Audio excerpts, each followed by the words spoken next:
May gabi sa tanan mga idol sa dili pa nako sugdan o pagkita nga ako mga video kay naami duwa ganiya dito sa Barangay Ukoy. Gusto lang ako ipaabot sa inyo ang akong dako nga pasalamat sa tanan niya mga supporters, sa mga solid followers, sa mga silent viewers diha kaninyong tanan mga idol. Daghang kay salamat kamo ang rason nga nung magpadayon tao naman. So, din ta ingon nga kuan makatabang ta or makapahalipay ta or malipay ta mo na pinakadakong rason niya magpadayon ta kasi ako gusto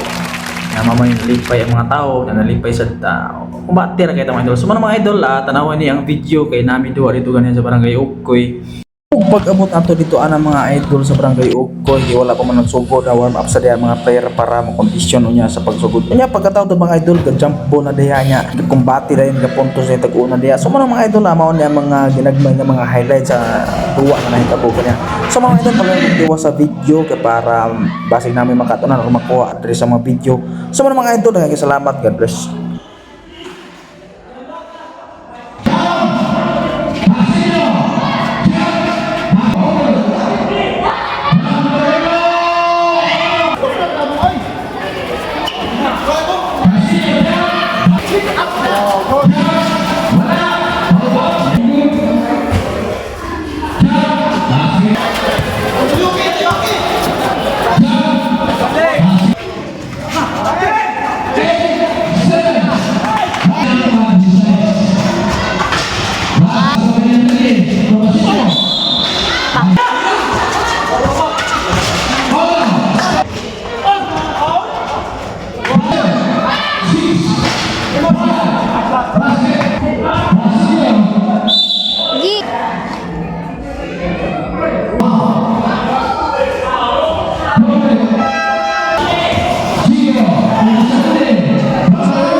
Sure.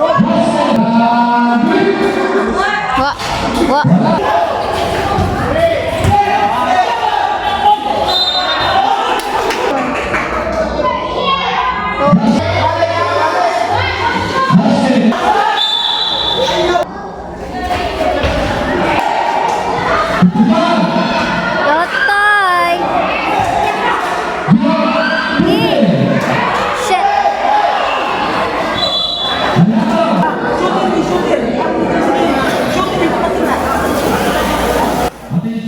Unya mga idol sa katapusan dahil sa duwa mo na crucial siya kay tungod kay bisag na lubong na migamay niya gipaning kamutan na to nga makaapas diya so naagi chance nga nidikita nga abot na siya og 4 points ang lamang gikan siya og 15 points so mga idol dili gyud madaan na to kay wala ni oras so mga idol daghang salamat sa inyong pagsuporta ug magamping tan karon may God bless.